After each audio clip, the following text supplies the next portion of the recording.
Hello, Mike Akko. It's Monday, March 21st, 2022, 1 p.m. and welcome to the joint AEN-EET committee hearing here in room 224 and video conferencing, which includes the audio and video of remote participants. It's being streamed live on YouTube.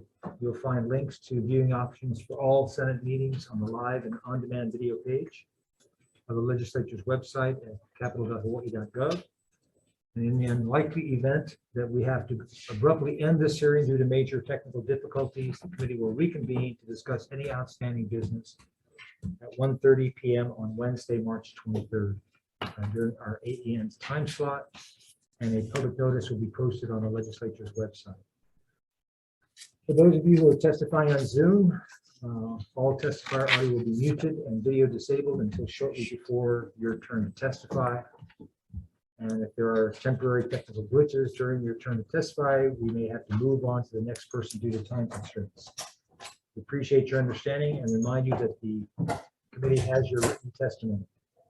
And because of our 90-minute time limit for each of the AEN hearings, there will be a 2-minute time limit for all testifiers. And we'll have a virtual countdown timer on the Zoom screen. So please be aware of the timer. I'll be announcing the testifiers who will be providing testimony via Zoom and in person. For the complete list of testifiers, along with all the written testimony, please go to the legislature's website. You'll find a link on the status page for the network. And we apologize if the closed captioning doesn't accurately transcribe the names. Joining me today for the AEN committee is my vice chair, Nishihara, Senator Rhodes, and Senator Ocasio. And with that,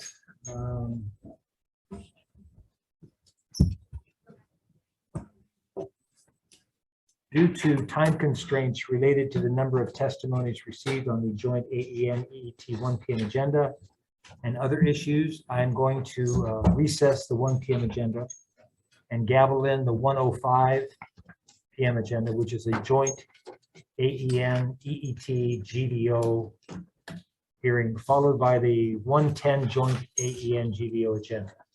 And then we'll return to the 1:00 p.m. agenda right after those, immediately afterwards. And so we'll take a brief recess and reconvene.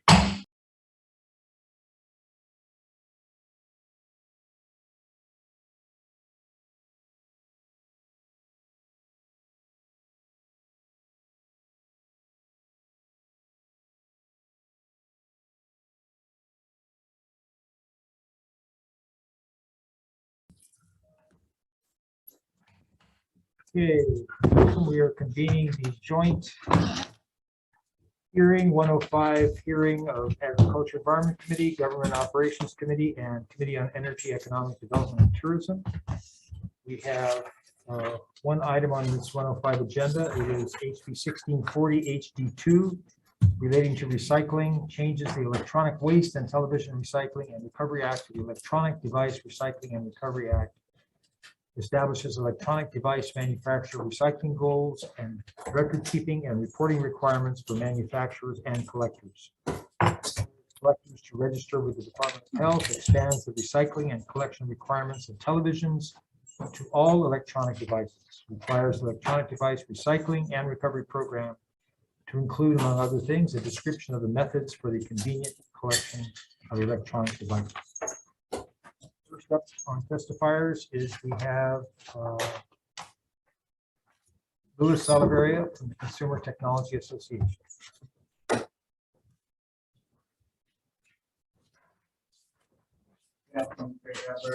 Chair Wakai, Chair Moriwaki, Louis Salaveria on behalf of the Consumer Technology Association. You have our testimony in front of you. We are in opposition to the bill. There are some concerns that the bill, as it currently is written and is addressed, really kind of doesn't impact what the industry is actually doing itself. The implication of these mandates and using weights as a standard does not coincide with what's happening in the industry with the lighting of all of the consumer electronics that are happening right now. So with that, be happy to answer any questions that you may have, but we'll stand in our testimony in opposition. Thank you, Louis. Next is Tina Yamaki from the Retail Merchants of Hawaii. Aloha and good afternoon. I'm Tania Maki with the Retail Merchants of Hawaii. I appreciate this opportunity to testify. While we understand the intent of this measure, we're going to respectfully oppose it. Basically, it's just a new tax. And when anytime you tax or you put more obligation onto retailers, we just pass that money, that tax down to our customers, making Hawaii even more expensive. And like the previous gentleman has mentioned, there has been a lot of changes in electronics over the years, and a lot of things have become a lot much lighter. And we have our testimony and available for questions. Hello. Thank you, Tina. Next is the Environmental Health Administration, Department of Health. Good afternoon, Chair Gabbard, Chair Moriwaki, and Chair Wakai, and members of the respective committees. My name is Michael Burke. I'm with the Hawaii State Department of Health, and we submitted written testimony in support of HB 1640. We stand on our written testimony, and I am available for questions if there are any. Thank you. Thank you. Next is Roy Kadota from Mr. K's Recycle and Redemption Center, Inc. Not present, Chair. Present. Okay, and that's all of the testifiers that we have. There were 25 in support, 3 opposed. Members, are there any questions? I have a question, Chair, for retail merchants. Senator if you don't mind. So, you know, we hear this a lot that if we rate, well, if you want to characterize it as a tax increase, and I think you could probably also characterize it as just internalizing a negative externality, but if you want to characterize it as a tax increase, isn't the reason that you're opposed to it is because you can't collect it all? Because it's just a supply and demand curve, and if you raise the price, then fewer units get purchased. So you're not going to pass it on to and you won't be able to pass it on to the consumer entirely unless the elasticity of demand is 0, which means people will just keep buying it no matter what the price is. Isn't that correct? They won't buy it from Hawaii. They won't buy it from our local retailers. So go outside to mainland people who have no ties to Hawaii because it's cheaper there. And a lot of our larger national companies, they're already doing takebacks where, you know, we don't have a recycling center here in Hawaii, but they ship the computers and the TVs and the electronics back to the mainland where they do have recycling things as well. And there is a fee that's attached to this. Right. So, but then doesn't that make it unfair for local? I mean, how do the national guys compete if they're taking care of that problem and we're not? So the national guys, they're global. I mean, a lot of these retailers, they're not just national, but they're worldwide, some of them. So they have more opportunity and money to be able to ship things out. Whereas for local retailers, everybody knows shipping has gone up anywhere from 300 to 1,000%. So it's really expensive if the local shippers were to ship it out themselves. 300. Well, I haven't noticed that myself, but okay, I'll stop there. Thanks, Chair. Chair, I have a question then. Senator Lucky? So Tina, do you have any suggestions? Because what we're trying to do here is recycle and to get all of these old equipment out, and especially with technology, the shelf life is very short. So, you know, we're going to amount to a lot of equipment being. And we get that. And, you know, we also know that when we had the close down, the government shut us down. So a lot of people had to work from home. All the kids had to go to school. So we saw an uptick in a lot of electronics. But on an annual basis, that's not normal. And everybody knows, nobody changes their computers every 2 years or their televisions every 2 years. The lifespan is a little longer than that. So I would suggest that we have a working group, if anything, to look at this a little bit more and discuss it.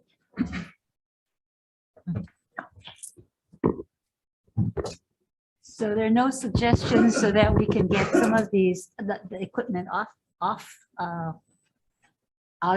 of people's hands and recycled somewhere off being, you know, laid around. You know, I the think environment.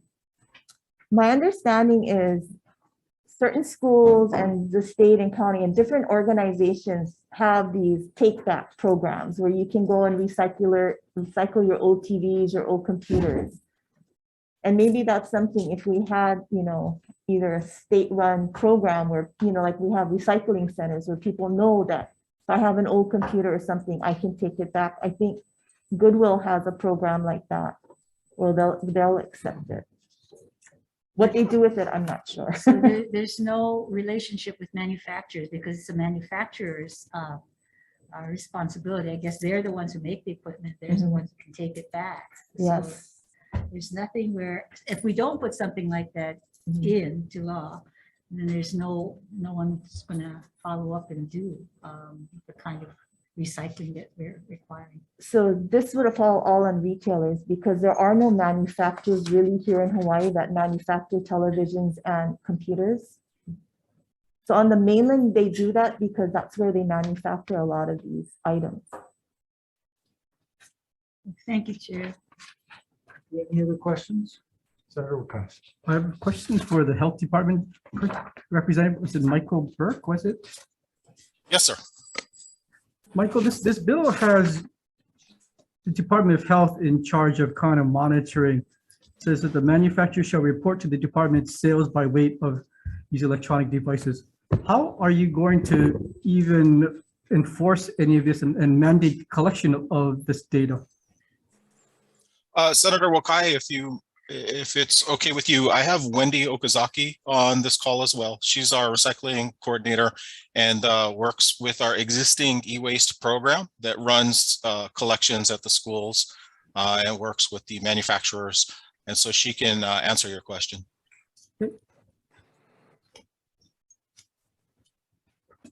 Hi. Hi, Wendy. How are you going to enforce this law? So the manufacturers would be required to submit their data to the Department of Health. We would also purchase market share data to confirm these numbers. So let's say if a manufacturer doesn't want to give you the data, they will just stop sending whatever devices Apple or any of the manufacturers decides, okay, this is too cumbersome. I'm just not going to sell my electronic devices to Hawaii. I got 49 other states I can sell my devices in. Correct? We actually currently have collection goals for TVs. So this would just add on the collection goals for computers. So it would be the same process. We would purchase the data from an agency that aggregates all the data nationwide. We purchase that data from an agency that collects this data for us and then extrapolates it based on Hawaii's population. And we would use those numbers. Okay, I mean, you heard just now from Tina Yamaki from the retail merchants that says that whatever the increased costs for this program, it's ultimately just going to be passed on to the consumer. And as we try to expand this from just TVs into other computer devices, at the same time, this body and this legislative body has a desire to promote broadband deployment, equity, and all of those issues. We're having a hard enough time to getting computers and necessary devices into the hands of our kids in Kupuna. And this is only going to hamper our efforts to go down that road because it's going to increase the cost of all of the devices that we're trying to deploy into our community, correct? I think what you have to remember is that the manufacturers are currently doing programs, like she mentioned, Goodwill, that's sponsored by Dell. The recycling programs that are being held at the schools, like on Saturdays, they're called Aloha Aina, and that's sponsored by a group of manufacturers already. So they're the ones putting on this, and this would just expand the responsibility, meaning collection goals, to the computer manufacturers. So there's like 24 other states in the country that have similar programs. So if you think about it, the costs are spread actually over everyone in the US who's purchasing these items. Okay, anyone else? Senator For Department of Health, Mike or Wendy, but can you just summarize or explain why this program is really important? Why it's Well, needed? right now we have recycling goals for TV manufacturers only. So they're supporting the bulk of the collections that you see. Maybe you've seen it in Hilo or at your neighborhood elementary school or high school. But what they need to do is collect more computers. And the only way I feel they're going to collect more computers is by having goals. For example, Dell, their computers manufacture only. They don't have any goals. They just basically, collect as they can. Last year, they only collected 2,000 pounds in Hawaii. I think that we know that there's more than 2,000 pounds of computers being generated for recycling. So hopefully this will just bring everybody to a level playing field. It's not really fair that TV manufacturers have recycling goals while computer manufacturers do not. Thank you. Anyone else? Sure. Senator Favela. As much as this program is needed, the effects of what Senator Wakai was saying, the percentage of the consumer, does this weigh out the percentage of the consumer not being able to afford these devices is going to go up? And you have a few manufacturers that is involved in this program. Why the manufacturers come up and foot the bill prior to bringing it here and try to get these things location wise? I mean, we have big companies in the mainland, like you said. So why wouldn't we have something that would be more easy for our consumers here to access these things instead of making it with later on is going to be passed on to the consumer going forward? So for the recycling, there would be no cost to the consumer when they take it to a recycling location. This bill should actually increase the convenience of collections. So there's a portion of the bill that talks about convenient collections that all the manufacturers need to have for their plan to be accepted by the department. So we're hoping that there should be no fee at point of collection, and that we'll have more collection opportunities for residents.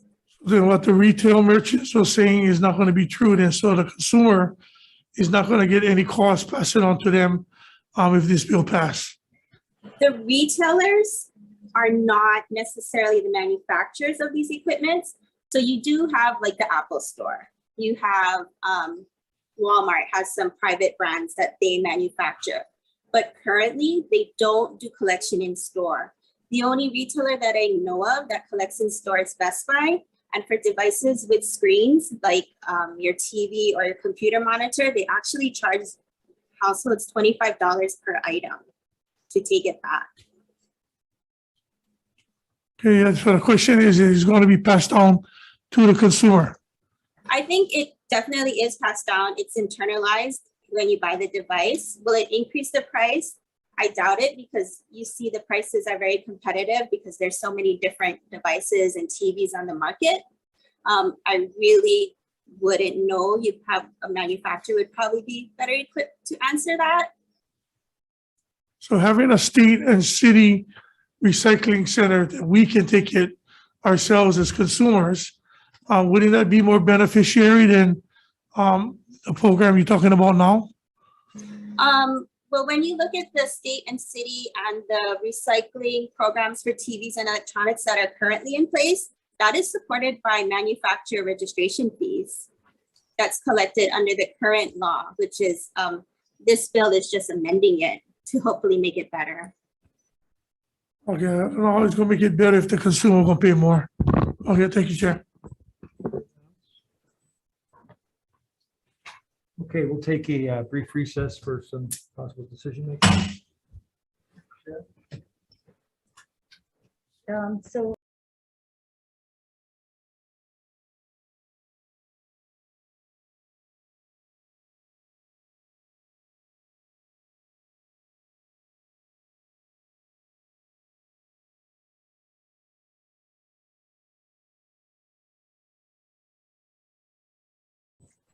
Okay, reconvening the 105 joint with AEN, GVO, and EET on the decision-making on measure HB 1640 HD2.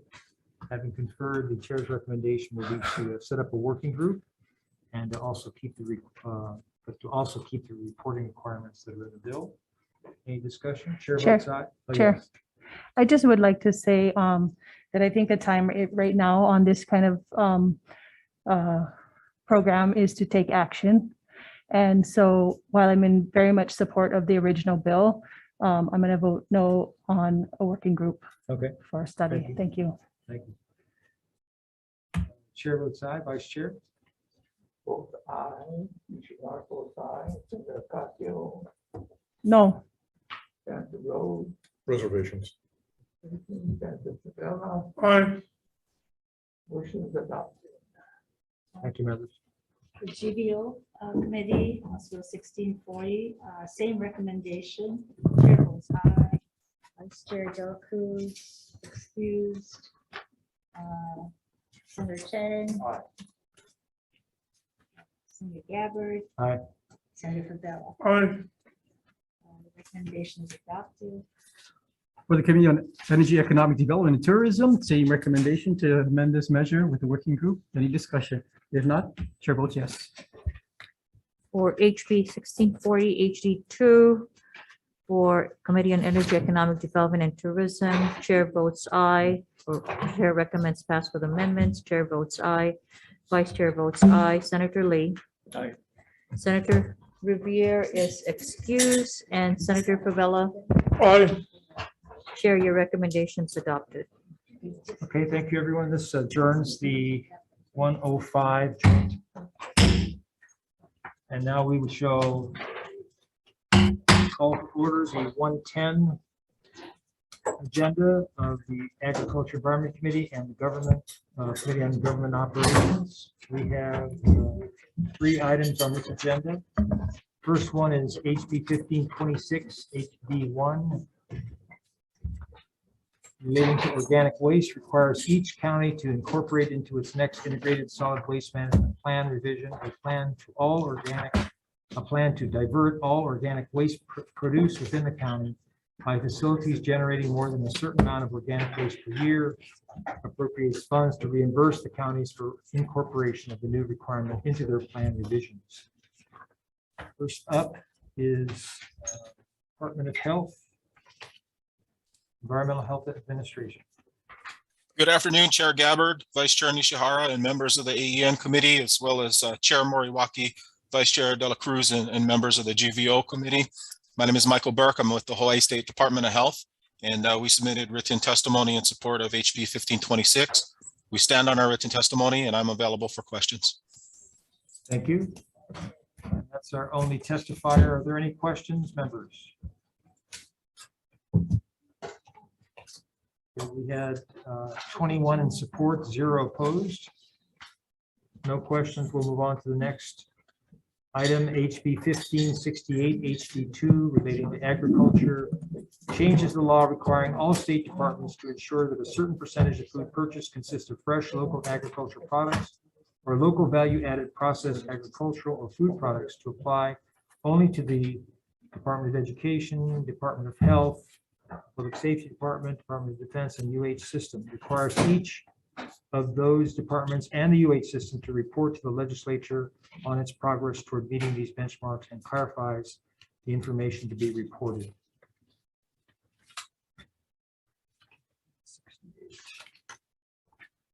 First up is Brian Miyamoto with the Hawaii Farm Bureau.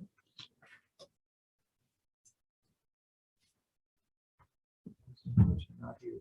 Next is Department of Health.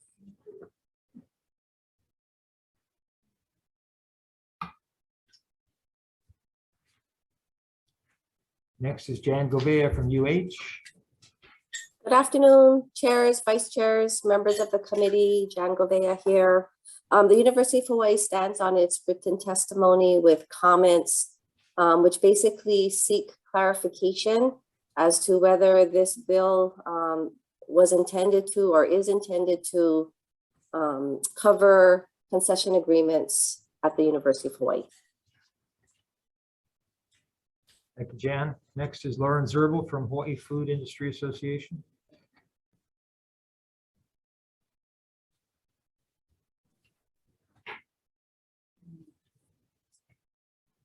We see you, Lauren. We saw you. Are you? I'm sorry, I was on mute. There you are. Thank you. I will stand on our written testimony and be available for questions. Thank you very much. Thank you. Erwin Quinanola from the Food Plus Policy. Good afternoon, Chair. We support this measure because it secures a market for locally grown foods and supports local farmers in raising their level of production, thereby increasing their profits. I can confidently say that it is good for the local farmers and the local economy. It helps make farming a viable form of business, and it gives farm workers a reliable source of living wage that will support a healthy lifestyle, not only for themselves, but also for their families. If we are to achieve the doubling of local food production by 2030, this measure will help provide a path to get us there. So we of the Food Plus Policy Program strongly support this measure and urge that it be passed into law. That's all I have, Mr. Chair. Thank you, Erwin. Micah Munakata from Ulupono Initiative. Good afternoon, Chair Gabbard, Vice Chair Nishihara, Chair Moriwaki, and Vice Chair Dela Cruz, and members of the committees. Micah Munikata on behalf of the Ulupono Initiative will stand on our testimony in support of this measure. Thank you very much. Thank you. And that's all of our testifiers. We had 25 in support, 2 opposed, 3 with comments. Are there any questions, members? Anybody from any of the 5 departments here? Ag, I mean, not Ag, but DOE, UH is here? Yeah. Oh. Hi, Senator. Jan Govea here. Do you folks use the Hawaii food preference, Hawaii product preference when you go out to bid for your projects? For your Yes. school? You do? And For you still our- don't have- yeah. Yes, as required under the state procurement code currently. So it's in your bids when you go out, you say that they should apply for the food preference so that it's in more of an incentive than you're saying it's difficult to get your vendors to use Hawaii products, ag products? Yeah, so in this particular case, it's different. This bill lays out basically a escalating percentage rate of how much of food, air quote food, which is pretty loosely defined, to be purchased from local sources. And to be clear, you know, we absolutely support the spirit and intent of it. We obviously do want to support all of our local vendors.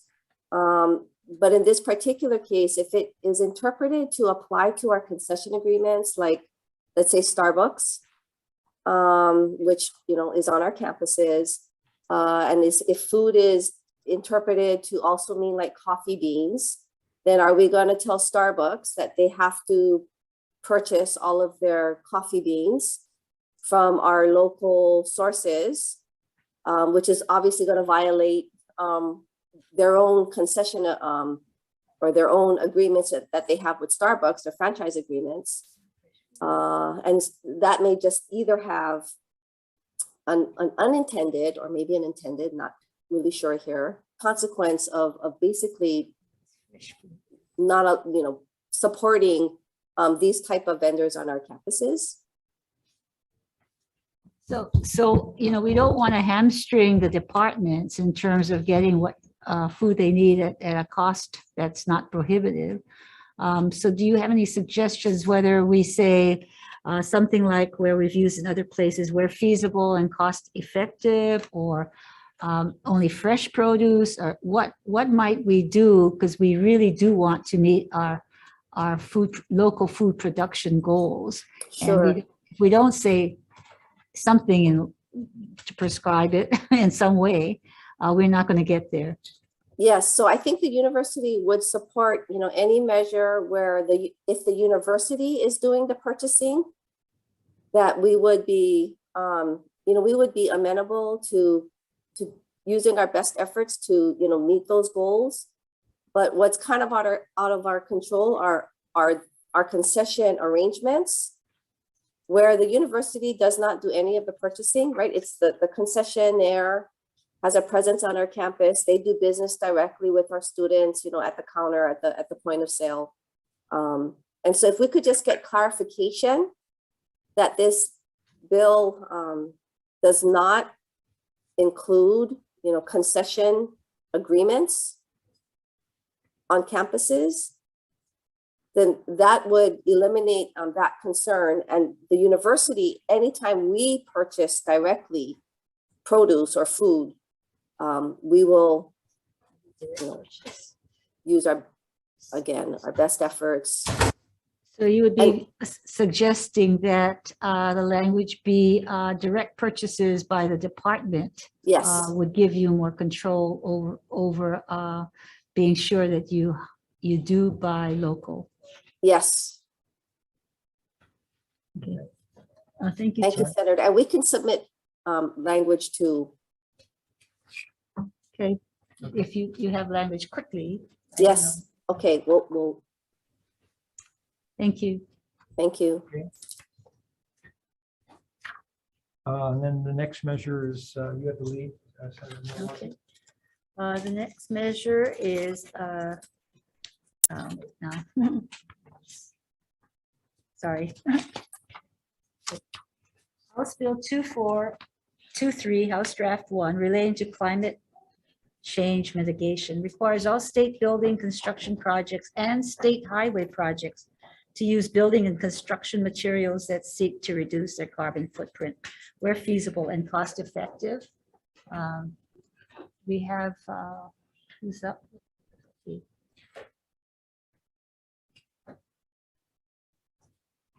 I don't think we have anybody in person, right? Let's see. So we have Department of Transportation on Zoom. Is anyone from? Present, Chair. No one? Okay, we have written testimony from Hawaii County Council, Hawaii Women's Caucus, Climate Protectors Hawaii, 350 Hawaii, and 22 individuals, all in support. Is there anyone else willing here to testify on Zoom? Hearing none. Members, we will move on. Sharon, I think that is it for our agenda today. Okay, we'll take a brief recess for decision making.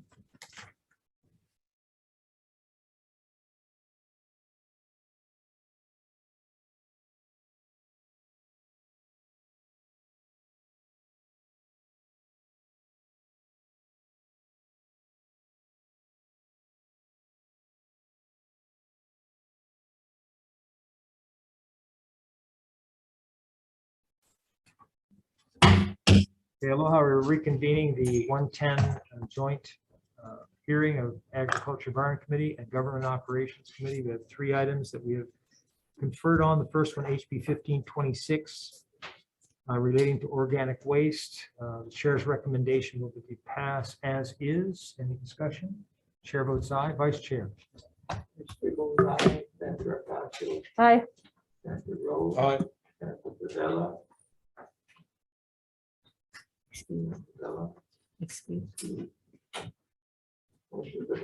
Thank you, members.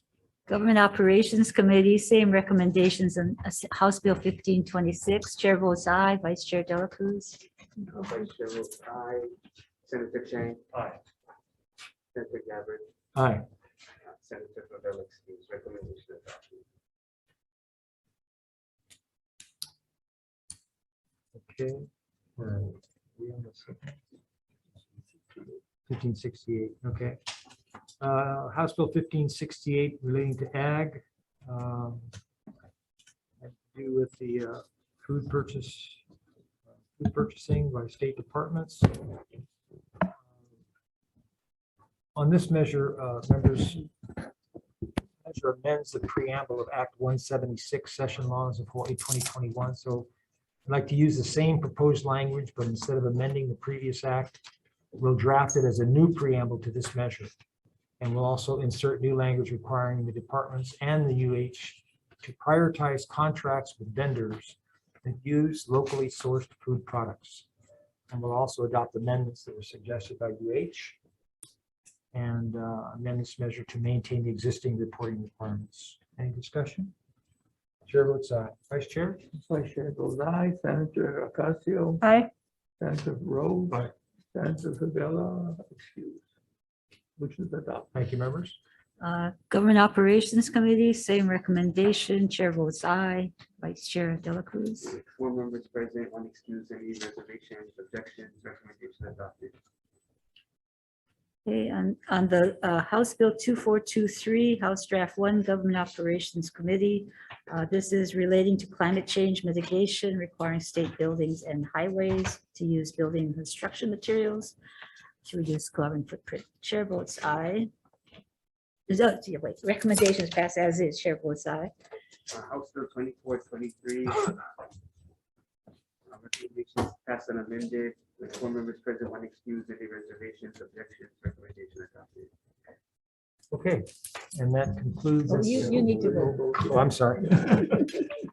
Okay, same recommendation for AEN. Chair votes aye. Vice Chair. Any discussion? Vice Chair. The members present, one excused. Any opposition or reservation? None, motion carries. Thank you, members. And that adjourns the 110 agenda.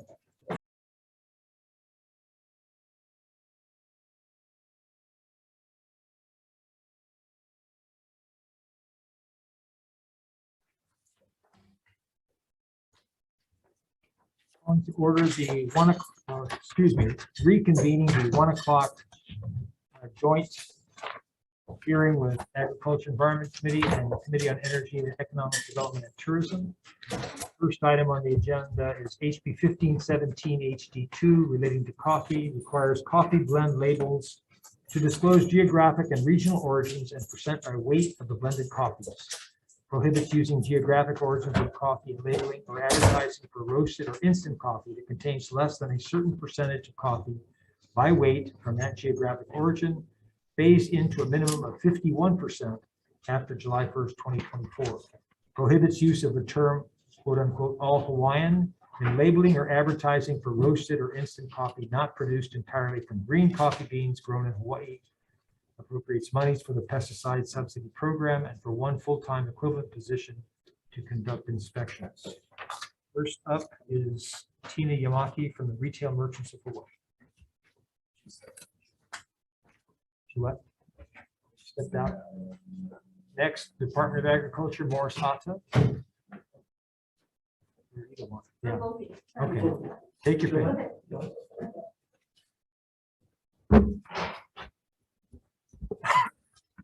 Good afternoon, Chairs Gavin, Okai, and members of the committees. Morris Ata on behalf of the Department of Agriculture. The department will stand on its testimony, but I just wanted to highlight that basically, we're in general support of the coffee industry, but we just have a concern that maybe from an enforcement standpoint, that the technology hasn't caught up with the desired intent of the bill, and that we currently lack commercial technology available to enforce the source of origin data that needs to be verified. Thank you. Thank you, Morris. Next is Hunter Hevelin from Hawaii Farmers Union United. Not present, Chair. Tina Yamaki, Retail Merchants of Hawaii. Rohan, thank you for this opportunity to testify. We are in opposition of this bill. We feel that a lot of people, we feel that, when you put up Kona coffee up to 51%, a lot of times it gets to be very expensive, as Kona coffee is one of the most expensive coffees in the world. So local people probably won't be buying it as much. So that's our concern. Thank you. Thank you, Tina. Next is Suzanne Schreiner from the Kona Coffee Farmers Association. Aloha, Chair, Vice Chair, and committee members. I am Suzanne Schreiner, current president of the Kona Coffee Farmers Association. I'm also a second generation vertically integrated farmer. And our organization stands in strong support of this bill through our written testimony on both the subsidy and the 51% blend. I'd like to emphasize on the blends issue that we have only very few opponents of the bill. And these opponents generally try and delay the bill every year by insisting on a market study of the economics. And I would present to you that COVID has rendered moot the need for a study. COVID actually was our market study. For 2 years, we had no tourists and closed restaurants. which extremely limited local sales of the Kona blend market. And you may have expected that farmers would have been punished by this, that our farm sales would have fallen, cherry prices have gone down, and thankfully that wasn't true. Cherry prices increased to the growers, even in 2021 when our yields were much higher than in 2020. And the value of 100% Kona roasted increased as well. It was a win-win for our farmers in the sense that we made more money when we were not competing against the lower priced blends. Based on that, we respectfully ask that you move this bill forward as is and support the farmers of Hawaii. That's why we've come back to you year after year with this blend bill, is that it will put more money in our farmers' pockets. Thank you, and I am available for questions if needed. Mahalo, Suzanne. Next is Jason Ham from the Vice President for Kona Coffee Council. Hi, aloha, Chair Gabbard and Wakai and members of the committee. I am Jason Ham. I am Vice President of the Kona Coffee Council. We represent about 85% of the coffee industry in Kona. I'm also a processor at the Hulualoa Kona Coffee Company. I process for about 400 farms on the Big Island, and I certify coffee for more than half of all the farms that certify coffee in the whole state. A lot of the farmers that I mill for and process for depend on the green market, which would be hurt by this bill if it passed. So I'd urge you to please postpone it. Thank you. Thank you, Jason. Gerard Bastianansi from Hawai'i Coffee Company. Good afternoon, Chair, Vice Chair, and members of the committee. Thank you for your time today. Hawai'i Coffee Company stands in opposition to this bill. Our company currently roasts, manufactures, and distributes coffees anywhere from 100% Kona or Hawaiian to 10% and percents in between based on what the consumers choose and what the customers choose. These products are clearly labeled on packaging, their components, and are enjoyed by many people depending on the taste and their specific budget. We feel by eliminating the certain blends, the effect would be ultimately to increase the price that certain people pay for their coffee, make coffee less available and profitable for local restaurants struggling to recover from COVID. We're very concerned about the actual coffee market as we purchase less coffee to put into our blends as other roasters do, what effect that will have on commodity prices of coffee. As purchases go down, I believe demand would also go down, and I'm not sure how that would not damage coffee pricing. And I think that we do need a study and some real research behind it to discover what might happen there. And finally, we have a lot of trademarks in place for our products and brands, and I believe elements of this bill is going to create a conflict between our trademarks and then our products within the state of Hawaii. So thank you for your time today. Gerard, next is Fred Cowell from the Hawai'i Coffee Company. Fred, can you hear me okay? Now we can. Great. Aloha, Chair Gabbard, Chair Wakai, Vice Chairs Nishihara and Mishaluka.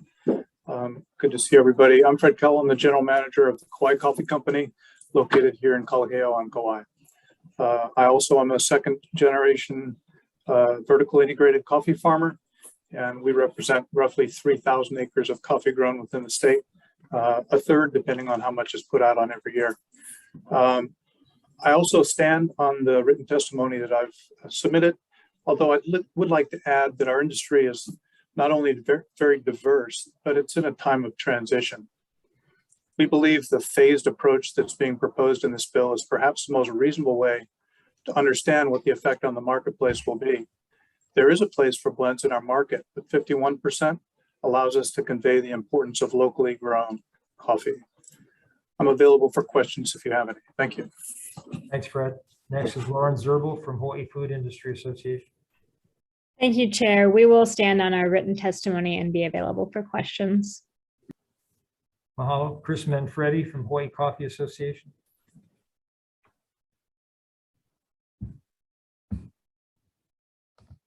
Aloha, Chair Gabbard, Wakai, Vice Chair Nishihara, And Mr. Luca, I'm Chris Manfredi. I'm the Executive Director of the Hawaii Coffee Association, a broad-based nonprofit organization representing members of the Hawaii coffee industry located throughout the state and positioned throughout the supply chain. We stand in strong support of HB 1517, House Draft 2. The Senate version of this bill was passed by the Ag Committee earlier this session. We've submitted written testimony. I just want to underscore a couple of points. On the enforcement side, the Department of Ag is charged with enforcing blend labeling laws, all Hawaii coffee labeling laws, whether it's at 10% or 51%. For us, and what we hear from our members, all of our positions on legislation are developed democratically. Our membership includes other coffee organizations like the Maui Coffee Association and the Hawaii Coffee Growers Association. We have downward price pressure on the store shelves as it relates to blends. When a grower has to compete with a blend that's 1 bean in 10, that creates a problem for them. And some of the quality of the coffee of these blends is of utmost concern. Hawaii's growers have to comply with minimum grade standards, yet the blending stock that's imported into our state and used in these blends is not regulated by the same minimum quality standards. And that leads to an undermining of the brand integrity that growers have worked hard on for upwards of 200. Yes, Hawaii coffee is expensive to produce. Our costs are Sorry to cut you off, increasing. Chris, but that time's up. Mahalo for your testimony. Thank you, Senator. Thank you. Next is Roger Kaidi from the Kona Coffee Council. Aloha, Chair, Vice Chair, and Committee. Thank you for allowing me this time to testify today. I am the president of the Kona Coffee Council, and I wish to stand on my testimony. And I would just like to add that, we do urge you folks to please consider doing this economic impact study, because to arbitrarily pull a number out of thin air is not healthy for our industry. Mahalo. Thank you, Roger. Next is Kohlhauer Bandera from the Kanalani Ohana Farm. Aloha, Senators. Thank you for your attention. I appreciate being heard. I just want to expand on what I perceive as a vital component of my written testimony, which I submitted and stand behind. In terms of the appropriations for subsidy support for coffee berry borer beetle and coffee leaf rust programs, I think they're vital, that component of it. But the HWN indicated that appropriations are needed to continue, and I think it needs to not be cut out. However, the subsidy program, in my opinion, needs to be modified at this point in time, so it's not just for pesticides, but also for farmers to improve their tree and soil health through additional fertilizing and or other non-pesticide inputs. Hawaii produced, not imported, with a very heavy carbon footprint, but organic fertilizer can have as much of an impact on things like coffee leaf rust that farmers are being faced with. So I really want you to seriously considering broadening that subsidy program that is in the language of the bill. And HWN has told us that that's difficult for them because they only have a pesticide branch, but I think that they've had plenty of time to figure out how to deal with this, even if it's via general funding appropriations. Specific language means that Part 3, Section 4 of the bill would now have 2 subsections. One would be what it currently exists, that would be A, and then B would state something along the lines of establishment of a non-pesticide support, which will be equivalently accessible to farmers for input expenses, including Hawaii-produced fertilizers, indigenous microorganisms, and non-pesticide classified tree and soil health supportive inputs as identified by the HWN. And these don't necessarily need to simply be certified organic, but they're just non-pesticide inputs that people can and has been proven to fight CLR just as effectively. And I'm happy to entertain any questions as you see. Thank you for your attention. Mahalo. Next is Jim Monk. Not present, Chair. Okay. And that's all of our testifiers. There are 58 in support, 9 opposed, 2 comments. Members, are there any questions? I have a question, Chair. Senator Ms. Lee. For Department of Agriculture, Morris. Okay, Phyllis. So a statement that Morris made intrigued us about the technology has not caught up with the desired outcome, I guess. So could you explain that? I guess I'm trying to understand what are we doing right now? Is it self-reported? How does that work? And what do we aspire to, and how much time do we need to have that technology be acquired or developed? So regarding the technology, we've looked into looking to see if there's something that we can partner with UH, because at one time, maybe a couple years ago, UH was looking into technology that could be applied for this. But they no longer do that work. We're also looking at what it would cost the department, instead of spending a lot of money buying technology, to outsource to private vendors that already can do the testing. And during that discussion in previous hearings, there was this amendment put in that to give the department a position. And so our quality assurance division thought that if we did get an additional position, that position would be dedicated to enforce the labeling. And then also we could go back to how coffee inspections were done in the past, where the inspector would go and randomly visit and witness the blending or the roasting. And so that's why there is an appropriation for a position there. So that's what's happened so far in this session. That's how we've answered those questions regarding technology. And then also, how it was inspected when we had many more inspectors in the division. And, we are continuing to do research to see how much it would cost for the state to outsource the testing. So other producing or nations or countries or states that are producing coffee, what are they doing? That I would defer either to Chris Manfredi or the coffee industry, or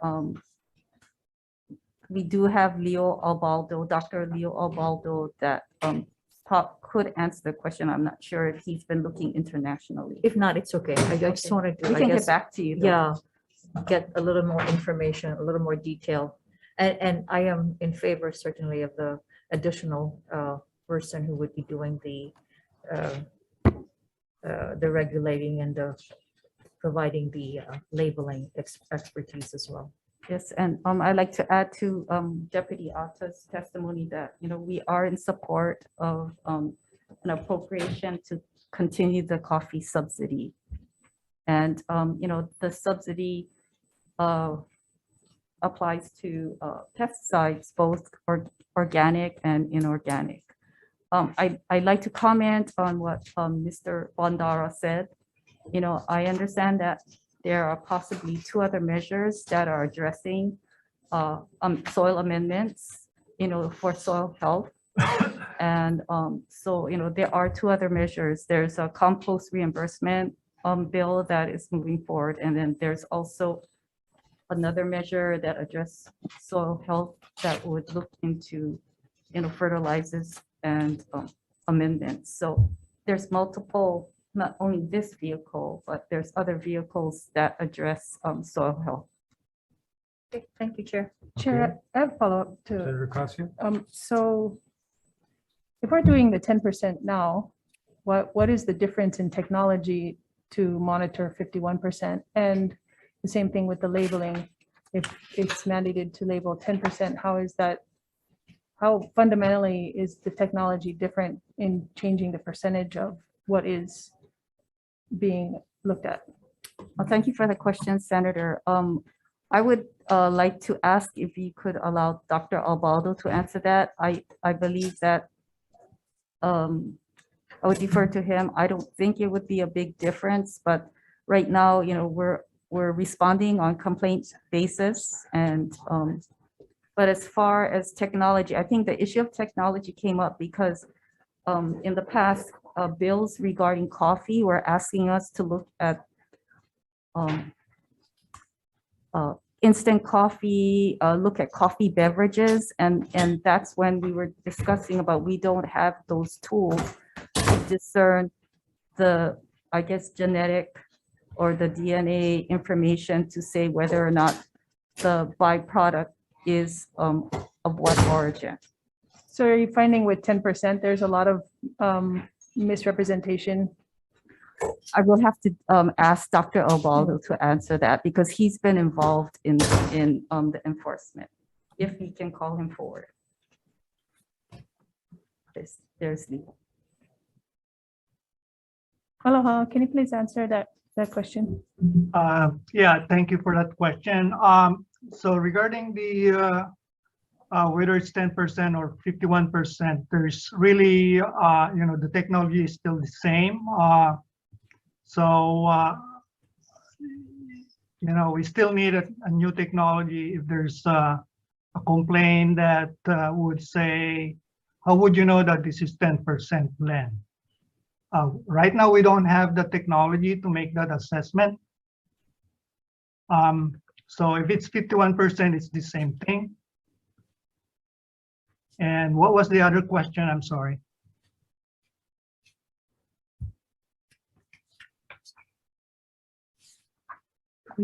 Senator, could you please repeat your question? I'm trying to recall what you had said that led me to that question.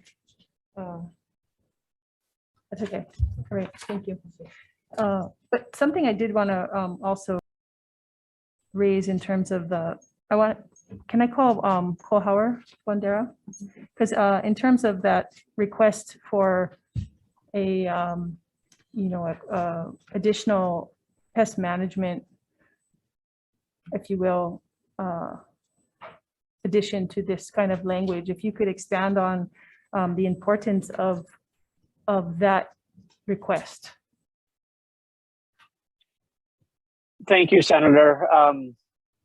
All I can really say in broad terms is the fact that I interact with and know quite a few other coffee farmers. I am the past president of the Kona Coffee Farmers Association, and I actually I'm the longest serving board president. And so I interact with a lot of different people who deal with coffee a lot of the time.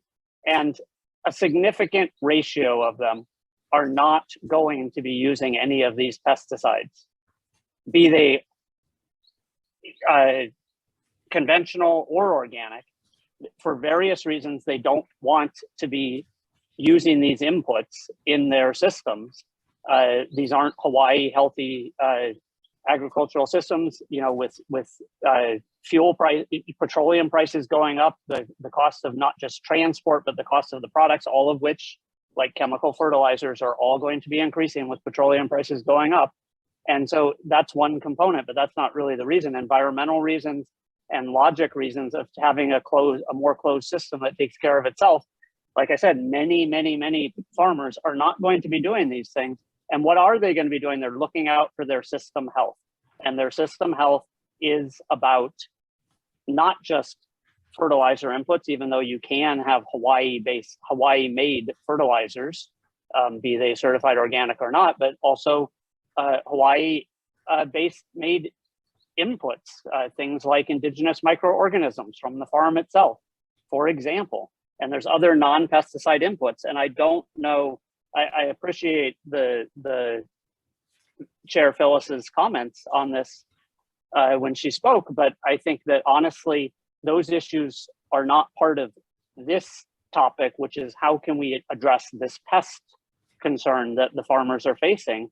And I think that the pest concerns are not best approached and best dealt with pesticides when you're not looking at the tree and soil health as a critical component of how you can fight it off. I mean, I'll just sum up by saying it's equivalent to how you can fight. Everybody can't fight off COVID because they are healthy, but you don't want to start by not being healthy and ignore your health. You're more susceptible to getting infected with COVID if you don't look out for your own health. So I think it's your own health first. And that's the same in this case. Thank you. Thank you. Okay, thank you. Yep, thank you. All right, we shall move on to the next measure, HB 1682, relating to the issuance of the special purpose revenue bonds to assist Next Level Solutions Group Inc. Authorizes the issuance of SPURB to assist them, Next Level Solutions Group, in developing a waste energy facility. First up is Nicole Chatterson with the Zero Waste Oahu. Nicole here. Next is Tony Hong from Next Level Solutions Group Inc.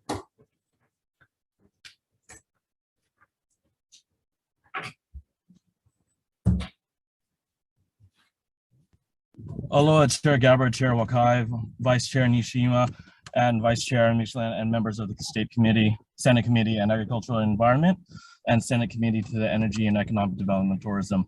As representative of Next Level Solution Group, I submit the following testimony in support of HB 1682. With our technology, we have significant evidence that we have it where our technology shows that we're between 2.5% to 5% of very minuscule to zero waste coming out of our system because everything is reusable in our first phase. And then with it, with the technology that I currently have, we'll be powering technology for the state of a firm power, because since firm power is needed, we were hopefully having this set up so we can have an extra firm power here directly on island, so we don't have a fluctuation of power from just the wind and solar, which fluctuates between 15% of Oahu power. And our second phase for our system, we actually have the capabilities of making a wide range of products, including hydrogen, biodiesel, and other products from our waste, having a zero waste and being able to use it where all of our waste that we have to be used into energy. And it's not just a simple technology that we currently have with H-Power that produces roughly about 28 to 39% ash. All of our system is very minuscule, including all of our chemicals that's released in the air. With the National Amendment for the Air Environmental Conservation Act, we are well below the national average, and we got several awards for it. Currently, right now, the technology is in full activation activated in Korea and a few other countries. US has also already looked at this, and besides Hawaii, we actually have a few other states that are also looking into our technology as well. But we want to be the first, since we're all local and that we're all born and raised here. We want to make a big difference here on the island and be the gateway for the rest of the states to showcase. And thank you for your testimony, Tony. You're out of time. Next is Ted Boland from Climate Protectors Hawaii. Thank you, chairs, vice chairs, members of the committees. Ted Boland for the Climate Protectors Hawaii. We submitted comments expressing some concerns about this project. Since then, in reading the testimony of other testifiers, our complaint was that there was very little scrutiny of this project, almost no testimony other than from the proponents. Now that we've seen some testimony from the public, we have concerns that are increased. That is not accurate to say there's no increased greenhouse gases or air pollution emitted out of this. This is out of step. Burning trash is out of step with the city and county of Honolulu's waste and greenhouse gas reduction plans. The profit motive here is for a producer like this to not reduce waste. And what Hawaii needs to do, rather than burn its trash, emitting more greenhouse gases, is to reduce its trash. I recognize the concern about firm power. There are better ways to produce firm power than by burning trash. So I guess we have moved from concerns to asking the committee to defer this bill. Thank you very much for the opportunity to testify. Available for questions, if any. Thank you, Ted. Okay, members, any questions? I have a question for Tony Hong, if he's still available. Ocasio. Yep. Thank you, Chair. Aloha. Aloha. How long has this company been registered? The company from Next Level Solution Group, it's a fairly new company here, formulated by several organizers that are local here. And then the main technology that we're coming from, they've been doing this for at least over a decade and further. The technology currently sorry. No, go ahead. The technology from the main company, we are the licensees and representative for that company, which we want to bring the technology to the US, not just Hawaii, but we want to make Hawaii our focal point of, we all live here, we're all from here. We want to make sure that we can make a really impact of what the technology can do. And it's not just a incinerator, which most people think it's that, it's a system. Yeah, thank you. So just to clarify, it's been registered for less than a year? For our new company, yes. Yes, and the parent company is from where? Parent company, no, our parent company is local. We have the licensees and the contract for the main company in Korea. Okay, reiterate the name of that company, please. Hwasong Group. Okay. Thank you. Next, no problem. Okay, thank you. Next is moving on to HB 1800. Establishes a goal for the statewide greenhouse gas emissions limit to be at least 50% below 2005 levels by 2030. Requires the Hawaii State Energy Office to conduct a study to determine Hawaii's pathway to decarbonization and identify challenges, opportunities, and actions that will be needed to achieve those goals. And appropriates funds out of the Energy Security Special Fund for this study. First up is Brian Barbata. Here, Leah Laramie from the Hawaii Climate Change Mitigation Adaptation Commission. Muted, Leah. There we go. Can you hear me now? Yes. Aloha, Chair, Vice Chairs, members of the committee. My name is Leah Laramie on behalf of the Climate Change Mitigation Adaptation Commission. We stand on our testimony and support. Thank you, Leah. Mark Asano from Hawaiian Electric. Good afternoon. Good afternoon, Chair Gabbard and Chair Wakai. We do note concerns in our testimony about setting interim targets prior to a pathways study being completed. So we do recommend that that pathway study be completed first before setting interim targets. We do support other portions of the bill that require GHG inventory and tracking as well. Thank you, and I'm here to answer any questions. Thank you, Mark. Next is Environmental Health Administration of DOH. Good afternoon, Chair, Vice Chair, and committee members. My name is Marianne Rossio from the Department of Health. The department stands on its written testimony in support, and we're here if you have any questions. Thank you. Mahalo. Next is Scott Glenn from Hawaii State Energy Office. Aloha, Chair Gabbard, Chair Wakai, Vice Chair Nishihara, and Vice Chair Misalucha, members of the committees. The Energy Office submitted testimony in support of the bill, is willing to undertake the analysis, and has funds available in the Energy Security Special Fund. They simply need an appropriation by the legislature. Otherwise, the funds will remain unused and unallocated. And lastly, I would just note that Section 2 of the bill, setting the interim target, is effectively already the law of the state through the virtue of the legislature adopting Act 32, which was to mitigate and adapt in a manner consistent with the US's commitment to the Paris Agreement. An interim target set in Section 2 is effectively identical to the target that the United States set. Thank you for letting me testify.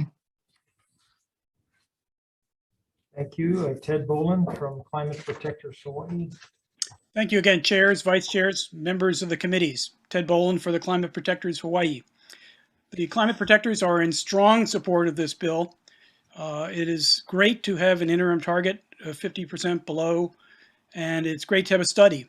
I would suggest there's a need for one amendment, which is to take the language in Section 3 back to the original HB 1800. We need to have, in addition to a goal is nice, but in addition to a goal, we also need some agency of the state to have some ability to enforce. And in this case, the Department of Health is the appropriate agency, and that's what the language on page, Section 3 on page 5, line 11, should be amended to say. Thank you for the opportunity to testify. Please pass this great bill. Mahalo, Ted. Next is Evan Boy from NAIOP Hawaii. Aloha, Chair Gabbard, Chair Wakai, members of the committee. Evan Oye on behalf of NAIOP Hawaii. We stand on our written comments on this measure, and we will be available for any questions. Thank you. Jeff Nicolina. Aloha, Chairs Gabbard and Wakai, members of the committees. Good to see you all. My name is Jeff Michelina. I'm testifying in support of HB 1800 if it's amended back to that original form, which actually had a binding target, gave direction to Department of Health to do rulemaking, and provided for enforcement and penalties. It's surprising to most, but despite the climate emergency that we face, Hawaii currently lacks an enforceable limit on the amount of carbon that we emit statewide. So the intent of this measure is to really update our existing target, which was set in 2007, getting back to 1990 levels by 2020, with a new target that's enforceable within our clean air branch, within our air pollution control program. So we hope we can amend this measure back to that original intent, so it's actionable and not just aspirational. According to the UN's most recent climate impact report, we have, quote, a brief and rapidly closing window of opportunity to secure a livable and sustainable future. So we respectfully urge that the committees can amend it back to the original version so we have an actionable policy. Thanks so much for your opportunity to testify. Jeff, good to see you. Next is, well, that's it on the testifiers on HB 1800. Are there any questions, members? Okay, turning it over to Senator Wakai. Members, we're on to House Bill 2399 HD1 relating to waste management. I apologize, 2088. I'm so fond of that next bill. I was looking forward to it already. We're on 2088 HD3 relating to financing. Members, we have 15 minutes to get through 3 more bills. So the 2 chairs have read a lot of the testimony. So if you are present or in Zoom land, if you could please stand on your written testimony, that could help us get through this process a little bit quicker. First on our testifiers list is Gwen Yamamoto Lau from DVED. Good afternoon, chairs, vice chairs, and members of the committee. DVED stands on its written testimony and support. Thank you, Gwen. Deputy AG Greg Kinkley or Brian Yee. Afternoon. To be brief, my testimony is before you. I would like to add that I've reviewed Ms. Yamamoto Lau's proposed new draft, which, among other things, strengthens the commercial pace consent provision and deletes all references to residential pace. In that form, it should eliminate our concerns about a potential contracts clause issue. I'll remain available for questions. Thank you. Thank you, Mr. Kinkley. William Isla from DHHL. Hello, my kako, Tyler Kepagom, Deputy the Chairman, standing on the department's written testimony and support. Thank you. Thank you, Tyler. Dean Nishino from DCCA. Aloha and good afternoon, chairs, vice chairs, members of the committee. You have our written testimony before you. We stand on it and available for questions, if any. Thank you very much. Thank you, Dean. Tom Yamachika, Tax Foundation. Good afternoon, Jade McMillan from Tax Foundation of Hawaii. On behalf of Tom Yamachika, we will stand on our written comments submitted on the measure. Thank you very much. Thank you, Jade. We have Marvin Dang from the Financial Services Association. Good afternoon, chairs, vice chairs, and members of the committee. Marvin Dang, HFSA. We stand on our testimony, but we do want to emphasize the second part of our testimony, in which we support the Hawaii Bankers Association's amendment to the consent provision. If the consent is going to mean anything, it needs to have some teeth, some consequences. And that's why if all of the consents aren't obtained from the holders and servicers of the mortgages, then the contract should be null and void. Thank you. Thank you, Marvin. Michael Yaki, Case Finance. Thank you very much, chairs and vice chairs and members of the committee. Michael Yaki with Purchase Pace Finance, a commercial pace capital provider. We stand by our written testimony. I'm available for any questions, and I want to thank Chairman Wakai for his leadership in convening a consensus on this legislation. Thank you for participating, Mr. Yaki. Neil Okabayashi, Bankers Association. Neil Kobayashi for the Hawaii Bankers Association. Thank you, Chairs Wakai and Gabbard. Stand on our testimony, we would like to send you, probably via email, some additional non-substantive language changes to add to the language changes made by Gwen Lau. And these language changes are to the bill is really to make make the bill consistent with the compromise that we entered into. Thank you. We'll look that over. Thank you, Neil. Rocky Mold. Aloha, chairs and committee members. I'm Rocky Mold, Executive Director of HSEA, the Hawaii Solar Energy Association. Stand on our written testimony in strong support of this measure for both the residential and commercial markets. Thank you. Thank you, Rocky. Theodore Peck. Ted. Aloha, I'm Ted Peck. I do stand on my written testimony. I understand from Mr. Kinkley's comment that the residential version is at risk, and I would just reaffirm my strong support for the residential version. We know of people in homesteads and a lot of people that want to contribute to having distributed generation and getting us to our 100% goal, but they can't because they don't have the money to pay for redoing their roof. And this measure would create the funding for them to do it, increasing the value of their home and enabling them to do distributed solar. This is an initiative that 12 years ago I attempted to get through the legislature. I'm really glad that you all are considering it now, and I just strongly reaffirm my support for the residential and the commercial components. Thank you. Thank you, Mr. Peck. Genevieve Sherman. Good afternoon, chairs, members of the committee. I'm with Nuveen Green Capital. We are a funder of commercial property assessed financings, and we stand on our written testimony in support of the measure. Thank you. Thank you, Genevieve. Stephanie Sakamoto from the Hawaii Credit Union League. Good afternoon, Chair, members of the committee. Stephanie Sakamoto on behalf of the Hawaii Credit Union League will stand on our testimony in opposition. Thank you. That's all I have for online testimonies. Is there anyone in the room that would like to, Gwen, you want to come up again? Yes, I was standing for DBED, and I just wanted to testify on behalf of the Hawaii Green Infrastructure Authority. So thank you for hearing me. So, the authority stands on its written testimony in support. I'd like to thank Senator Wakai for facilitating the stakeholder meeting that we had with the bankers, representatives from banks, finance companies, HGIA, commercial PACE, and residential PACE stakeholders to discuss options to move this bill forward. In addition to the 3 terms that we agreed upon during the meeting, which will remove residential PACE, strengthen the lender's consent from mortgage holders, and provide automatic enrollment for the lenders.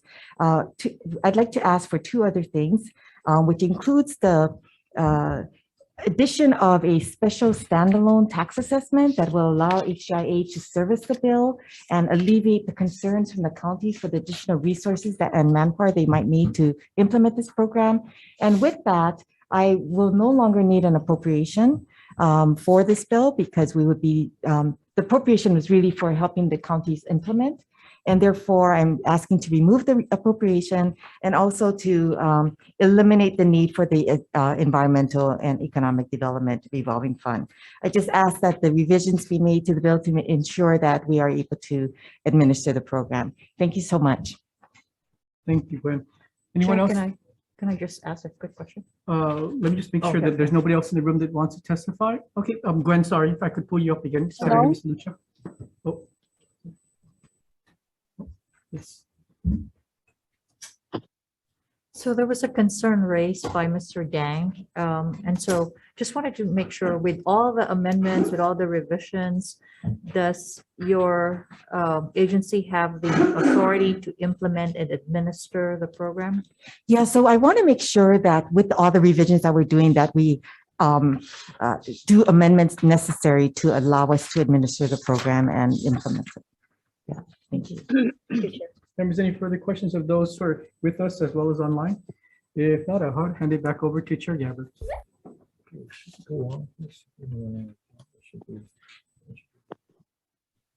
Trying to defer these 2. And we can come back on Wednesday. Just want to make sure, Karen. We're going to take a brief recess. Yeah, brief recess.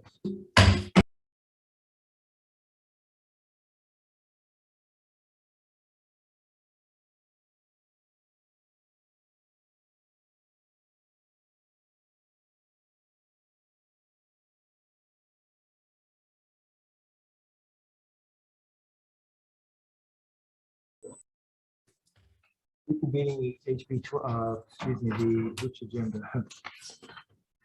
1 o'clock. 1 o'clock, our joint 1 o'clock AEN-EET. Moving on with HB 2399, HD1, establishing an extended producer responsibility program requires certain producers of fast-moving consumer goods to register with the DOH and pay an annual fee based on the amount of packaging volume the covered producer places on the market each calendar year. Provides for the deposit of fees into an extended producer responsibility special fund, provides for the expenditure of monies from the extended producer responsibility special fund for the creation of a report that assesses the resources needed to reduce the volume of packaging waste sent to landfills or power plants that burn municipal solid waste as a fuel by 50% and 80% by a date to be determined by rule. First up is Jennifer Navarra with Zero Waste Hawai'i Island.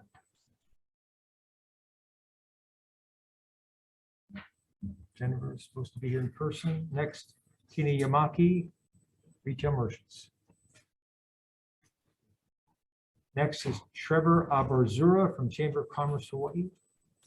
Thank you, chairs, vice chairs, members of the committee. Trevor Abarzura with the Chamber of Commerce, Hawaii.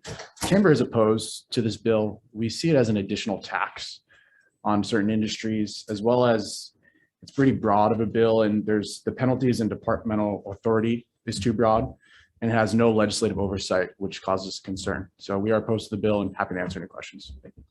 Thank you, Trevor. David Thorpe from the American Beverage Association.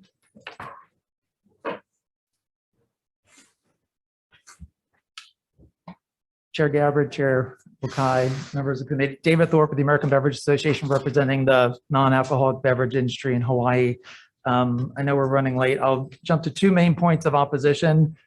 This bill does not create an EPR program, and it'll be a local tax on local beverage companies. EPR legislation was introduced last session and this session, and both failed to pass their first committee. EPR is a comprehensive and complicated program. That's why other states are studying this first. The state put together a task force 2 years ago, the Plastic Source Reduction Working Group, and that working group recommended to study EPR to understand the impact. Again, this is a tax that will be paid by numerous local beverage companies. Some beverage companies are just based here in Hawaii. Paradise Beverage has submitted written testimony that this would impact them. Some other beverage companies have operations in other states and around the world, but the tax will be paid by their local operations here in Hawaii. So this will be a tax paid locally, and the tax will be passed on to local retailers and local customers, all without actually setting up an EPR program. Thank you. Mahalo, David. Next, and again, we are got an extension to 2:40. So if you'd like to stand on your written testimony, your testimony, we do have it. Next is Nicole Chatterson from Zero Waste Oahu. Louis Salaveria is next from the Wine Institute. Chair, Louis Salaveria representing the Wine Institute. We will stand on our testimony in opposition. Mahalo, Louis. Scott Glenn from the Hawaii State Energy Office. Aloha, Chair. The Energy Office stands on its testimony and support. Thank you. Thank you, Scott. Elvira Melich. Good afternoon, everyone. I support the bill. I live on Maui since 2008. This island is my daughter's home. I see the disposal mountain of Maui growing since 2008. All the plastic garbage is becoming a big problem. I saw handmade baskets made from banana leaves and the markets in Maui. We explained to the people, the locals and the visitors, the need and the function of zero waste since 1 year now. I have been active with zero waste educational programs since 2017 in Europe. I come from Germany. The use of natural materials made baskets reduced the norm. The use of plastic packaging, vegetables, fruits can be carried from the farmers market and supermarket. without any plastic bag in this bags.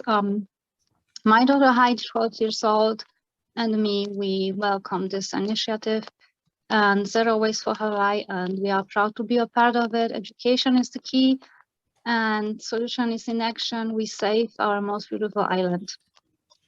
Yeah, the Zero Waste movement is advanced in Germany since 25 years, and I am open to any questions and open to assist. How it looks like. Thank you, Elvira. Next is Lauren Zerbil from Hawaii Food Thank Industry you. Association. Thank you, Chair. Lauren Zerbel from Hawaii Food Industry Association. We are in opposition to this measure, and we believe it's important for the committee to understand that this measure is not an example of the intent or practice of EPR. As written, this measure would simply be a state mandated fee tax on food and beverages, and this tax would by necessity be passed along to consumers. Hawaii is already one of only a handful of states that tax groceries, and we just cannot see a justification for the state to add another tax on groceries and other essential items at this time of unprecedented inflation, global supply chain crisis, and a state budget, which is in surplus. We will stand on our written testimony. Thank you very much. Thank you. Next is Christine Kubat from Recycle Hawaii. Not present, Chair. Next is Lauren Blickley from Surfrider Foundation. Also not present, Chair. Jacob Cassidy from the Association of Home Appliance Manufacturers. Good afternoon, Mr. Chair, members of the committee. Thank you for taking my comment. The Association of Home Appliance Manufacturers supports this legislation precisely because it is not an all packaging EPR, but instead a novel approach to the issue of that we're all facing of packaging waste. Thank you. Thank you, Jacob. Next is Ted Boland from Climate Protectors Hawaii and High Rock. Thank you, Chair, Vice Chair. High Rock and the Climate Protectors are in strong support of this bill. I think there's been a bit of a misrepresentation in calling this a tax that's going to affect the companies in Hawaii. This is an innovative approach that's designed to make the packaging manufacturers pay small fees to get started toward a system of more circular economy where we reduce packaging and use less. So I'm in strong support. Thank you for the opportunity to testify. I'm available for questions. Okay. Next is the Environmental Health Administration from DOH. Good afternoon, Chairs Gabbard and Wakai, Vice Chairs Nishihara and Ms. Alusha, as well as members of the respective committees. My name is Michael Burke. I'm with the Hawaii State Department of Health, and we submitted written testimony in support of HB 2399, House Draft 1, and we stand on our written testimony. Thank you. Mahalo. Next is Bree Deeply. Thank you, Chair Gabbard. Chair Wakai, members of the committee. My name is Bree Deatley. I'm a principal at Breezeway Consulting in Boston. I am a subject matter expert on EPR for the beverage industry in the US and around the world. We are actively involved in supporting EPR legislation in many states in the US right now as it's being explored. We do not believe that this bill would advance the cause of EPR in Hawaii. We are concerned about the impact of the tax, which could be significant, and particularly concerned about the unique double jeopardy impact of this tax on our beverage companies. Our companies have been subject to a type of producer responsibility for nearly 20 years now in the HI5 program. We are already paying for, and our customers are paying for, a dedicated system to have our containers returned. We do not believe that we should be part of or paying into a system that would capture, that would also capture our beverage containers. Certainly we would be subject to this for other packaging, but should not be subject to it and should not count towards or be paying taxes on our container material because we are already subject to a state mandated system like that. Thank you very much and appreciate your opportunity to testify. Thank you. Okay, any questions? Chair, I have a question for Senator Ocasio. American Beverage Association. Yeah, thank you. So you had mentioned that it will impact local beverages. However, the language in the bill only refers to the top 20 producers of fast-moving consumer goods and does not, as I read it, does not impact local beverage at all. Yeah, Senator Ocasio, we read it, the two criteria to be met are $500 million of sales or 10,000 metric tons of packaging. So several local Hawaii companies, Paradise Beverages, Pacific Allied, other companies would meet one or two of those criteria. And so then if it was one, instead of one or the other, but both, then it would not impact Correct. local. Okay. Yeah, and then the piece about the tax is interesting because can you justify that claim when that you're talking about this would be a tax on local companies? There are local companies that would meet those one or two of those criteria, so they would have to pay the tax. And then other companies, other beverage companies that sell beverages here, and they sell it in other states or around the world. But for example, PepsiCo would pay the tax locally, not amortize that around the world. But it actually does because it's according to their global market share, and it would be maybe equivalent of 4/10 of a penny. Sure, but the tax is only on products that are sold here in the state. So the local Pepsi distributor would pay that, not spread it around the world. But again, it actually is amortized over their whole global market share. Okay. Okay, thank you. Thank you. Yeah.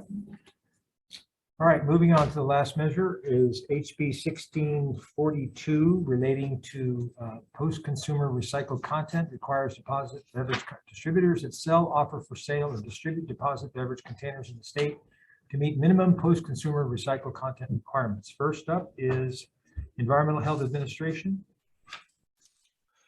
Good afternoon again, Chair Gabbard, Wakai, Vice Chairs Nishihara and Ms. Alusha, and members of the respective committees. My name is Michael Burke. I'm with the Hawaii State Department of Health. We submitted written testimony in support of HB 1642 House Draft 2, and we stand on our written testimony. Thank you very much. Thank you. Next is Lauren Zerbel from Hawaii Food Industry Association. Thank you, Chair. We will stand on our written testimony. Okay, members, any questions? Okay, let's see, take a brief recess here.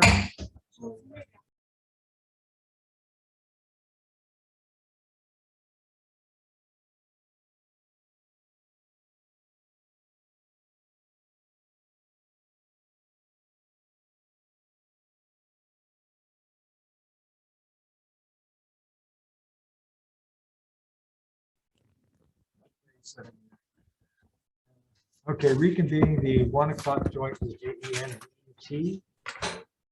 Some decision making on HB 1517 on the coffee, relating to coffee.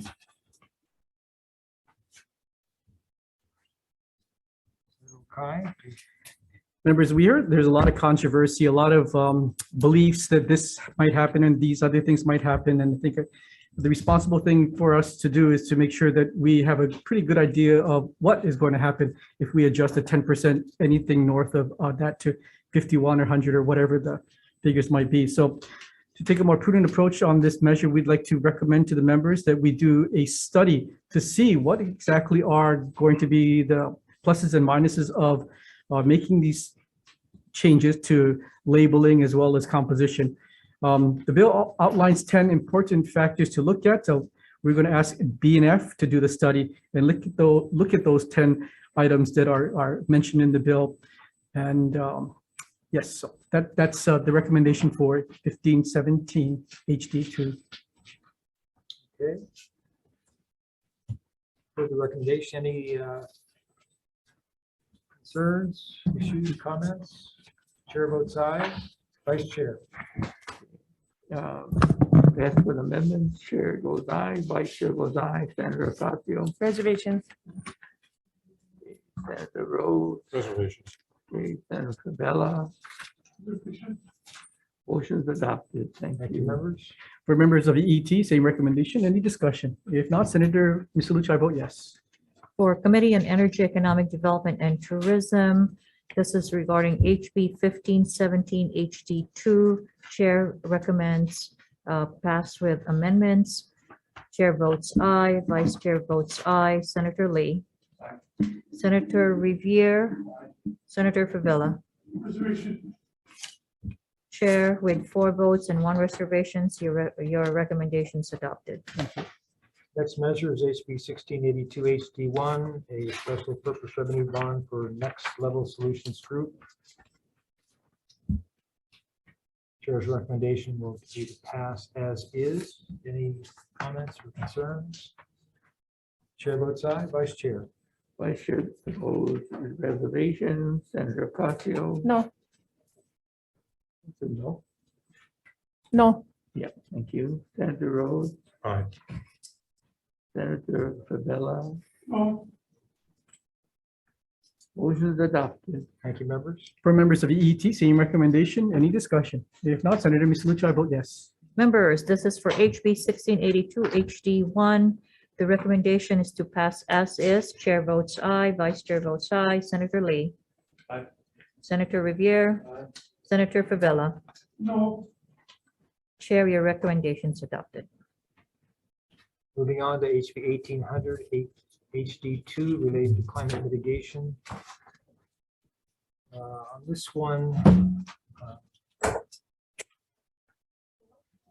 chair's recommendation would be to pass this measure with amendments by removing the goal to establish a goal for statewide greenhouse gas emissions limit to be at least 50% below 2005 levels by 2030 from the purpose of this measure, and removing Part 1, Section 1, Part 2, Sections 2 and 3, as well as subsections B11 from section.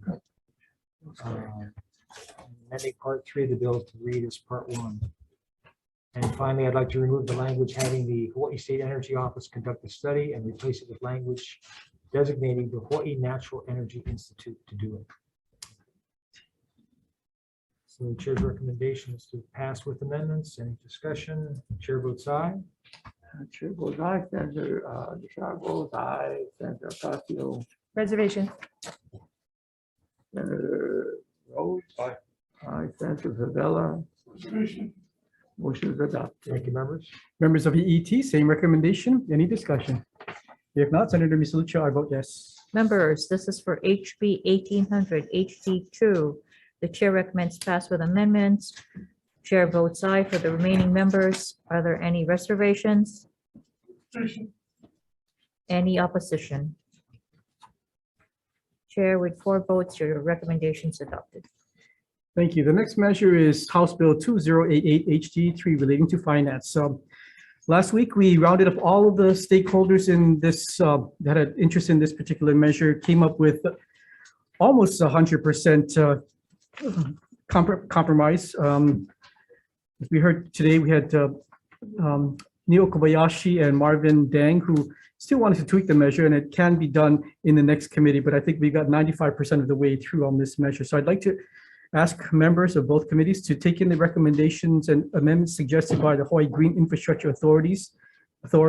And in addition to what is written, we heard from Gwen Yamamoto Lau today that she wanted to add two more amendments. One was to delete any appropriation. Right now, the bill has a $25 million appropriation. We're going to take that out, as well as a creation of a special fund. We're going to take that out in addition to her written testimony. Any discussion on the proposed recommendation? And tech amendments. If no more discussion, Senator Misalucha, I vote yes. For Committee on Energy, Economic Development and Tourism, members, we are voting on HB 2088 HD3. Chair recommends pass with amendments. Chair recommends or votes aye. Vice Chair votes aye. Senator Lee. Aye. Senator Revere. Senator Favela. Chair, your recommendations adopted. Same recommendation for AEN. Chair votes aye. Any discussion? Vice Chair? Vice Chair votes aye, Senator Ocasio. Aye. Senator Rhodes. Reservations. Senator Favela. Motion's adopted. Thank you, members. HB 2399 related to waste management. The chair, AEN chair, would discuss this, and we need some more time to go over this bill. So we'd like to defer decision-making on HB 2399 till Wednesday, March 23rd at 2 p.m. in this room. For AEN, same recommendation, except we will be meeting on Wednesday, March 23rd in this room at 3 p.m.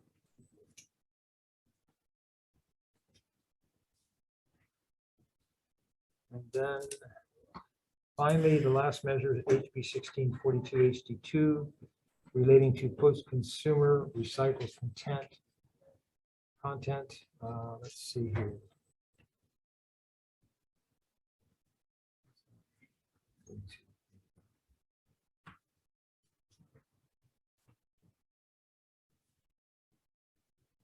Okay, so for this one, we want to, with amendments, we'd like to fund a couple of positions to enforce the mandates.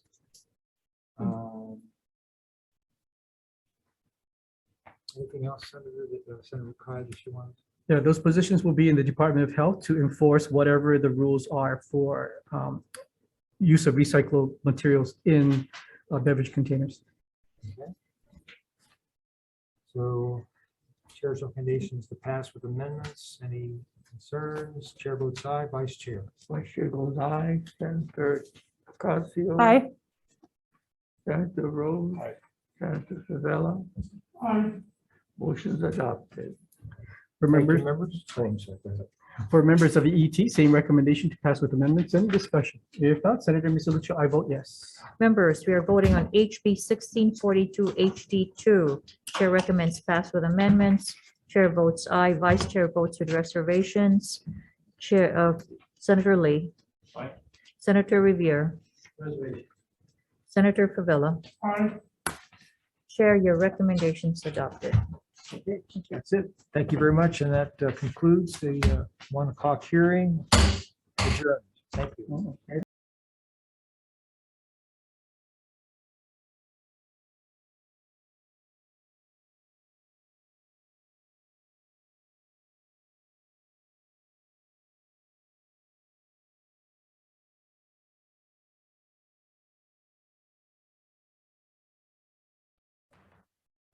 Welcome, everyone, this afternoon. This is the joint hearing of your Hawaiian Affairs Committee and Agriculture and Environment Committees. We just have one bill on the agenda, HB 1179, relating to invasive species.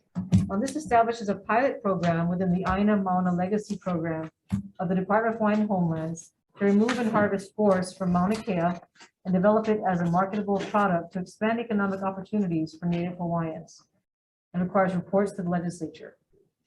And we have myself as chair, Senator Malish Makuro for Hawaiian Affairs, also the member, Senator Ocasio.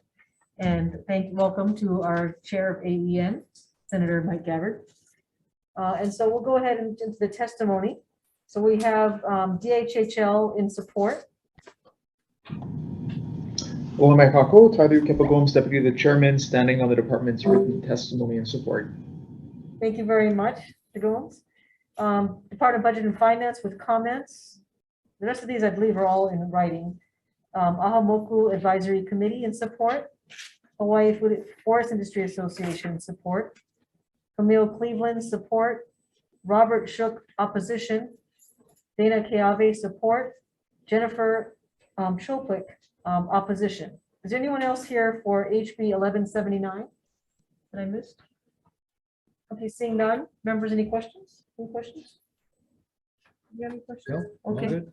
Okay, in that case, no questions. And I think we do not have quorum for both committees.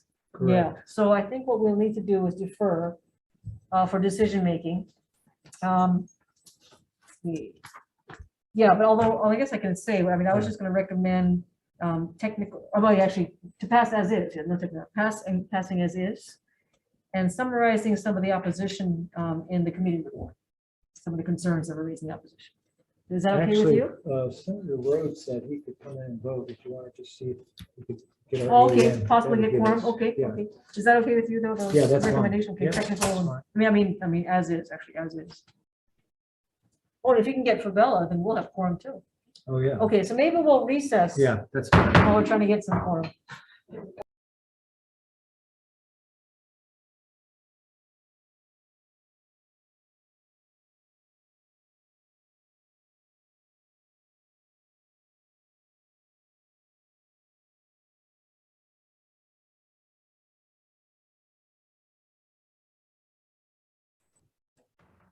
Okay, we're going to reconvene the committees on Hawaiian and on AEN.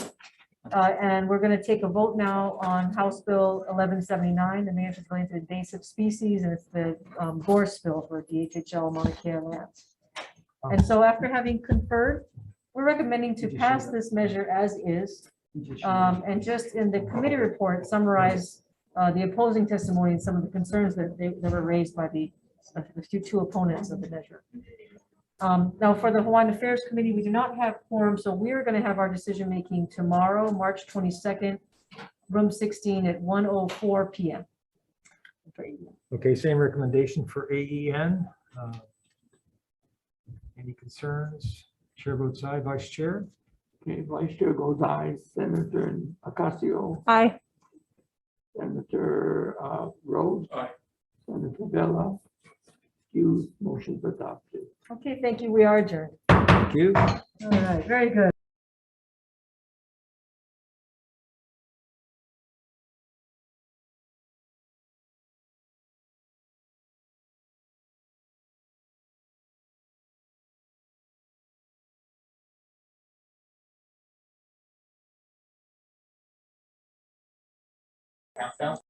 Mahalo. Well, Mike Kako, we're calling to order the 1:45 p.m. AEN hearing, Monday, March 21st. And we have one item on the agenda, and that is HB 1992 HD3. Let's see here. Permits composting and co-composting operations in agricultural districts under certain conditions, establishes and appropriates funds from environmental health specialist for position in the solid and hazardous waste branch of the Department of Health. And first up to testify is the Hawaii Farm Bureau. Not present. Next is Environment Health Administration, Department of Health. Aloha, Chair Gabbard, Vice Chair Nishihara, members of the committee. The Department of Health stands on its written testimony, providing comments. I'm available for any questions. Mahalo. Great, thank you. And next is Phyllis Shimabukuro Geyser from the Department of Ag. Aloha, Chair, Vice Chair, Senator Casio. Phyllis Shimabukuro Geyser, Department of Agriculture. Stand on our written testimony supporting the bill, and we just offered our concerns about the encouraging or requiring of composting of food waste. You know, we went through the pandemic and we experienced on like communities on Molokai and Lanai where there was no food waste available to keep their hog production going. So that's the only comment we had. Okay. Just want to make sure that it doesn't, the composting doesn't create another problem. Okay. Thank you. Thank you, Phyllis. That's all of our testifiers. Members, any questions? Okay, so we can just go ahead with the decision making. I'd like to go ahead and pass this one out as is, if that's okay with you. So Chair's recommendation will be to pass HB 1992 HD3 as is. Any discussion? Chair votes aye. Vice Chair? Vice Chair goes aye. Senator Ocasio. Aye. Senator Rhodes. Excused. Senator Vela. Excused. Motion is adopted. Thank you very much, members, and that concludes this 1:45 hearing. Adjourned.